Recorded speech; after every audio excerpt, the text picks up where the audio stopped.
Okay, so here we need to add two integers. This is a very famous interview question. We need to add two integers without using plus and minus.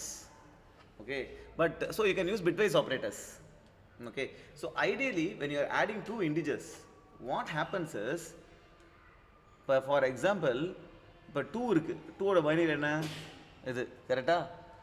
3 இருக்கு, இப்போ நீ binary addition பண்ணணும். 3 இருக்கு, 3 ஓட binary என்ன இது. இப்போ binary addition என்ன, 0 + 1 1, 1 + 1 0 கேரி 1, கரெக்டா? அப்புறம் 1 + 0 1 இதுதான் 5 வந்துருச்சு. ஸோ பைனரி அடிஷன் பண்ணணும். ஸோ பைனரி அடிஷன் பண்ணுறதுக்கு நம்ம எப்படி பண்ணலான்னா, சிம்பிள் திங் என்ன அப்படின்னா, இதை நம்ம இந்த பார்ட் மட்டும் பாருங்களேன், அதாவது எந்தெந்த பிட்டு செட் ஆயிருக்கோ.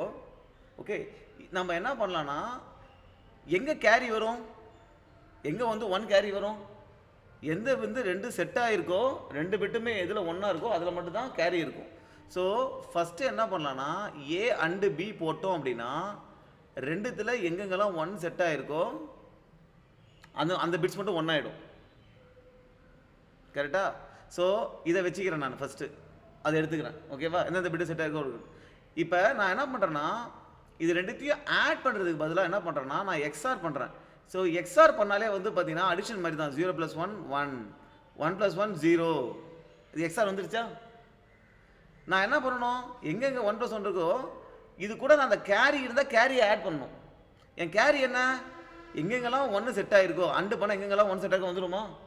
அதை ஒரு தடவை லெஃப்ட் ஷிஃப்ட் பண்ணனா என்ன ஆகும், 1 வந்துருக்குமா? அது லெஃப்ட் ஷிஃப்ட் பண்ணால் இங்கே 1 வந்துருமா? அது அப்போ இதை நான் அண்டு பண்ணால் என்ன வரும், 0 1 0 வருமா? அது ஒரு வாட்டி லெஃப்ட் ஷிஃப்ட் பண்ணனா 1 0 0 வந்துருமா? ஸோ கேரி இருக்குன்னா அந்த கேரியை போய் இந்த எக்ஸ்ஆரோட ஆட் பண்ணணும். ஸோ கேரி இதை எக்ஸ்ஆரோட ஆட் பண்ணுறது என்ன, இது 2 நம்பர் ஆட் பண்ணுற மாதிரி. திருப்பி இதுக்கு கேரி வரலாம், கரெக்டா? கேரி ஆட் பண்ணும்போது திருப்பி கேரி வரலாம். அப்போ என்ன பண்ணணும், திருப்பி அதை நம்ம போனோட என்ன பண்ணணுமோ அதே பண்ணணும். முதல்ல எந்தெந்த பிட்டு காமனாக செட் ஆகிருக்கு கேரியை எடுத்துக்கணும்.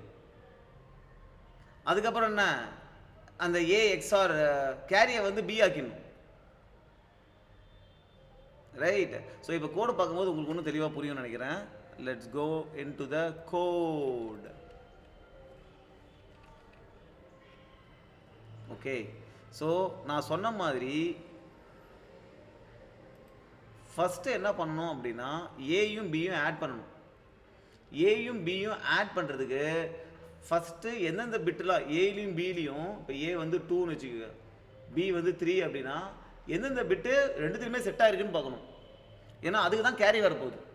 ஸோ எந்த பிட் ரெண்டுத்துலையும் செட் ஆகிருக்கிறதுக்கு அண்டு பண்ண வந்துடும். லெஃப்ட் ஷிஃப்ட் 1 பண்ணால் அதுதான் கேரி, ரிசல்ட் அதில் தான் கேரி பண்ணணும். ஸோ அதை தான் நம்ம கேரின்னு வச்சுக்கிறோம். இதுக்கப்புறம் ரெண்டுத்தையும் ஆட் பண்ணுறது நார்மல் எக்ஸ்ஆர். எக்ஸ்ஆர் பண்ணால் நார்மல் அடிஷன். என்ன ஒன்று, கேரி இருந்தால் கேரி சேர்த்து ஆட் பண்ணணும். ஸோ நார்மல் அடிஷன் பண்ணிட்டேன் நீ. இப்போ என்ன பண்ணணும், அடுத்த வாட்டி வரும்போது கேரி இருந்தால் பியை கேரி ஆக்கிடணும். இப்போ அடுத்த வாட்டி என்ன பண்ணுறது, பி வந்து கேரி ஆகிடுச்சு. இப்போ இந்த நார்மல் எக்ஸ்ஆர் இருக்குல்ல, 1 0 1 1 0 0, இது கூட நம்ம என்ன பண்ணுறோம், திருப்பி அந்த கேரியை திருப்பி எக்ஸ்ட்ரா ஆட் பண்ணுறோம். ஸோ இந்த கேரி இருக்கிற வரைக்கும் இந்த ப்ராசஸ் நம்ம ரிப்பீட் பண்ணிட்டே இருக்கணும். So the thing is very simple. The first step add பண்ணுறதுக்கு பதிலாக நம்ம என்ன பண்ண போகிறோம்னா எக்ஸ்ஆர் பண்ண போகிறோம். ஏன்னா நார்மல் அடிஷன் என்ன வருது, 0 + 1 1, 1 + 1 0 கேரி 1 1 101 வருது. ஓகேவா? இதை நம்ம 2 ஸ்டெப்பாக பண்ண போகிறோம். இந்த பார்ட் வந்து எப்படி வரும் அப்படின்னா, ஜஸ்ட் நார்மல் எக்ஸ்ஆர், உனக்கு இந்த பார்ட் வந்துடும். ஸோ நார்மல் எக்ஸ்ஆர் பண்ணால் இந்த பார்ட் வந்துடும். இப்போ ஒரே ஒரு டிஃபரன்ஸ் என்னென்னா, 2 பிட்டும் செட் ஆகிருந்தா நம்ம கேரியும் இது கூட ஆட் பண்ணணும். ஸோ 2 பிட்டு செட் ஆகிருக்குது, என்னதெல்லாம் 2 பிட்டு செட் ஆகி கண்டுபிடிப்பேன், ஏ அண்டு பி பண்ணால் 2 பிட்டு செட் ஆகிருக்கும். அதை அடுத்த டிஜிட்டில் போய் தான் ஆட் பண்ணணும். அதனால் அதை லெஃப்ட் ஷிஃப்ட் 1 பண்ணிக்கிறோம். 1 பண்ணிட்டா இப்போ கேரி இதில் இருக்கா. இப்போ அடுத்த நான் என்ன பண்ணணும், அதே ஏ + பி தான் பண்ண போகிறேன், ஆனால் பியை கேரி ஆக்கிக்கிறேன். ஏ இதில் இருக்கும், இது கூட தான் நம்ம கேரி ஆட் பண்ணணும், இதான அடிச்சிடுது. ஸோ பியை கேரி ஆக்கிடுறேன். திருப்பி என்ன பண்ணணும், இப்போ ஏயும் பியும் திருப்பி ஆட் பண்ணுற மாதிரி தான். இப்போ போன வாட்டி என்ன பண்ணுமோ அதே தான் பண்ணணும் திருப்பி இப்பயும். ரைட். அது அப்படியே ரிப்பீட்டடாக பண்ணிட்டு பி கேரி இருக்கிற வரைக்கும் பண்ணிகிட்டே இருந்தோம் அப்படின்னா நார்மல் இது வந்துடும், ஆன்சர் வந்து ஏல வந்துடும். ஓகே.